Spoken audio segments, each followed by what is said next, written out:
Bismillah. Assalamualaikum warahmatullahi wabarakatuh. Bismillah, Allahumma sholli wa sallim ala Muhammad. Asyhadu an la ilaha illallah wa asyhadu anna Muhammadan rasulullah. Rabbi shrah li sadri wa yassir li amri wahlul 'uqdatam min lisani yafqahu qawli. Rabbi zidni ilman warzuqni amin. Alhamdulillah, Bapak Ibu sekalian, pada malam ini kita diberikan oleh Allah dalam keadaan sehat, tidak apa-apa, sehat semua ya. Alhamdulillah, sampai kita di tempat ini pertanda kita sehat. Alhamdulillah dengan usia, kemudian kesempatan waktu kita bisa berkumpul dalam rangka takarrub kepada Allah. Salawat dan salam mari kita sampaikan kepada ketua sani kita Muhammad Rasulullah SAW, yang dengan diutusnya beliau kita menjadi tahu hakikat kehidupan, persiapan menjelang kematian, bekal apa akan kita bawa menuju kehidupan Allah nanti. Bapak Ibu sekalian, sekarang ini kita memasuki tahun-tahun politik, makin hari makin panas. Semoga hati kita tetap ada. Kita tetap selalu berusaha, berdoa, memohon kepada Allah untuk menurunkan pertolongannya kepada kita, yang semoga selama periode saya ikut pemilu belum pernah calon saya jadi. Semoga pada tahun ini calon yang saya pilih akan menjadi pemenangnya. Amin.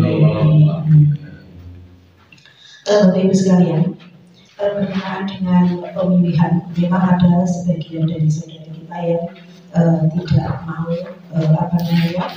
mengikuti proses ini, tapi mereka mau mengikuti perintah kebijakan dari pemimpin yang tidak mereka pilih. Berbeda dengan kita, Bapak Ibu sekalian, sebetulnya Allah sudah memberikan warning, memberikan peringatan, memberikan angger itu atau panduan dalam memilih pemimpin. Jangan sampai kita memilih pemimpin yang pemimpin itu ternyata akan menjadi penyesalan kita di akhirat nanti. Dalam Quran surat Al-Ahzab surat ke-33 ayat yang ke-67-68, yang Quran bisa dibuka, itu penyesalan yang teramat sangat kepada orang-orang yang telah memilih pemimpin yang dikiranya itu baik, dikiranya itu menurut mereka itu sesuai, ternyata tidak sesuai dengan ajaran Islam, maka dia menjerumuskan pengikutnya menuju ke neraka. Untuk saat ini kita memilih itu bukan semata-mata untuk urusan dunia, tapi ada urusan yang lebih penting, yaitu nanti pertanggungjawaban kita di hari akhir. Jadi ketika kita memilih pemimpin, banyak ibu, bapak-bapak, insya Allah sudah ustazah semuanya sangat paham dengan hadis-hadis Rasulullah, dengan ayat-ayat Allah. Banyak sekali ayatnya yang di situ sebetulnya Allah melarang kita memilih pemimpin kafir itu sejajar, seimbang, sederajat dengan larangan Allah berlaku zina, meminum khamr maupun memakan babi. Jadi ada 5 ayat yang Allah melarang kita untuk berzina, dan hampir semua umat Islam itu sangat-sangat bersungguh-sungguh untuk menghindari itu. Nanti bisa dibuka di rumah, surat An-Nur surat 24 ayat 2-3, Al-Isra surat ke-17 ayat 32, surat Al-Furqan surat 25 ayat 68, surat Al-Furqan ayat yang ke-69, kemudian yang terakhir yang kelima Mumtahanah ayat 12. Itu larangan berzina, dan hampir kita semuanya mau menjauhi itu.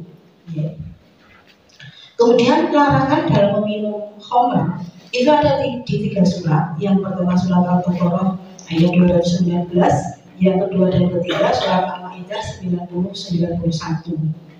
Sementara itu larangan memakan daging babi ada 4 ayat, yaitu surat Al-Baqarah ayat 173, Al-Maidah ayat 3, Al-An'am 145, dan An-Nahl 115.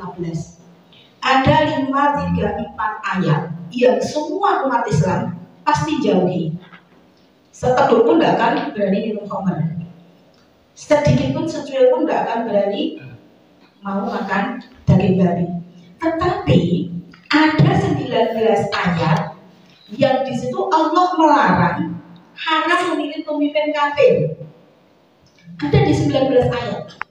Kenapa umat Islam yang 5, 3, 4 tadi mau berusaha untuk menjauhi, tidak melakukan, tetapi yang 19 ayat ini dilewati atau bahasa Indonesia apa ya, dikesampingkan.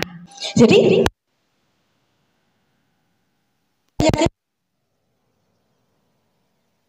ada larangan makan babi. Tetapi umat Islam hari ini, jadi PR kita semuanya hari ini, mereka itu tidak pakai Al-Quran sebagai pedoman untuk memilih pemimpin. Padahal mayoritas negeri kita adalah mayoritas Muslim. Ini yang menjadi PR kita. Kenapa sampai seperti itu? Memang ini tidak lepas dari propaganda rencana yang dilakukan oleh musuh-musuh kita.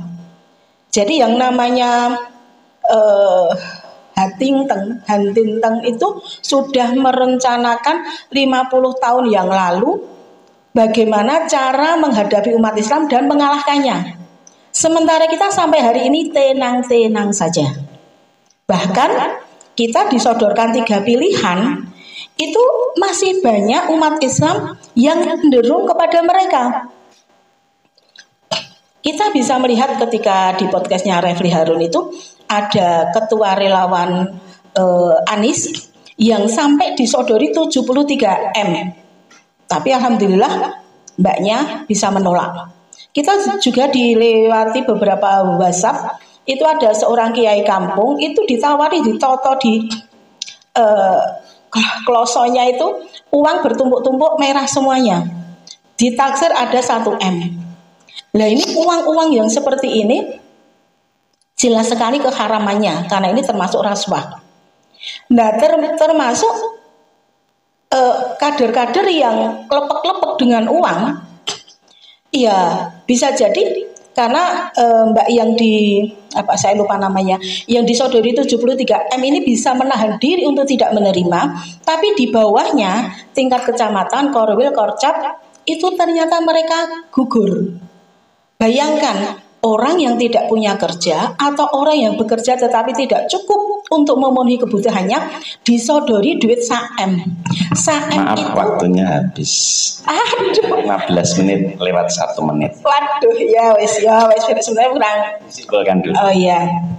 Intinya menjadi PR kita semua bahwa kita hari ini mayoritas Islam, tetapi banyak yang membela dari orang-orang kafir yang sesungguhnya mereka tidak sadar pembelaannya itu nanti akan dia temui di akhirat sebuah penyesalan karena termasuk golongan mereka. Rasulullah bersabda, kalau kamu masuk memilih pemimpin dari kalangan bukan kalanganmu, maka kamu bukan bagian dariku dan aku bukan bagian darimu, dan kamu tidak akan meminum telaga Al-Kautsar nanti, kelagaku nanti. Nah ini yang tidak disadari oleh banyak kaum muslimin.